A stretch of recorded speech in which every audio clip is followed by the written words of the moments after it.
Hey guys, and welcome back to my channel, Microscope Beauty. Today I'm giving you 5 things to consider if you want to start an Etsy shop. With almost 3 years of Etsy experience under my belt, I wish I would have asked myself these questions starting out. So I wanted to give you guys the opportunity to really think about your business and all of your plans before you're getting started. I've also created a worksheet with these 5 questions so you can fill it out as you go along and have a reference for when you actually start your Etsy shop. So I will leave a link to the worksheet in the description so you can go print it off and have it as a resource. The first thing you need to consider before you get started is a budget.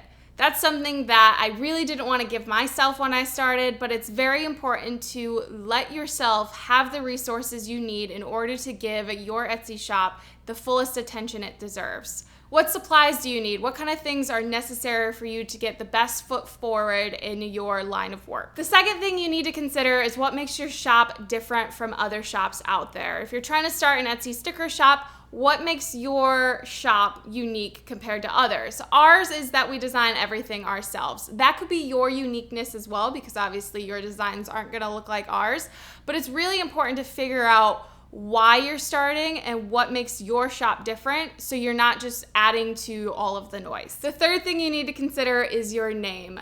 Is it available on all social media platforms? I will leave a link to a website that checks for you so you don't have to go to each individual platform to make sure that the name is available. It's a really simple website to use. So I'll leave a link to that. But also think about the spelling of your name or the misspellings of your name. This is something I wish I would have done before starting Oh Hello, because stationery can be spelled 2 different ways.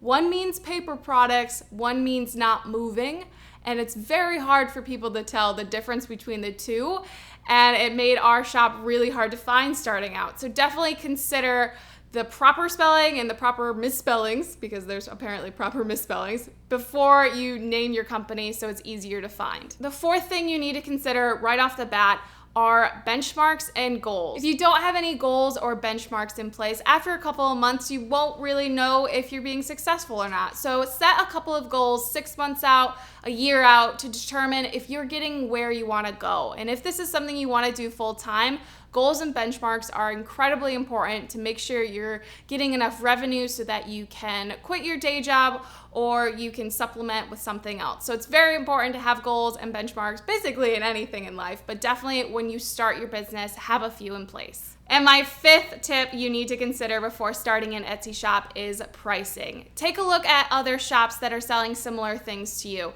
What does their pricing look like? You want to be priced competitively, but you also want to make sure that you're being paid for your time. A lot of shops starting out always try to price themselves a lot lower, but then they're doing so much more work that they're basically working for less than minimum wage. So you have to consider your cost of goods, everything you need to make your supplies, but also how long it takes you to actually make your items. There are so many things to consider when you're trying to start your first Etsy shop, but these are just 5 of the top things I really think you need to have on your mind before you get started. As I said in the beginning of the video, if you want a worksheet that you can fill out and think about all of these topics, there is a link in the description. Don't forget to give this video a thumbs up if you enjoyed it and if you want to see more Etsy related videos. Plus, if you have any suggestions of future Etsy videos you want to see, leave them in the comments so I can make sure I'm talking about things that you guys are interested in.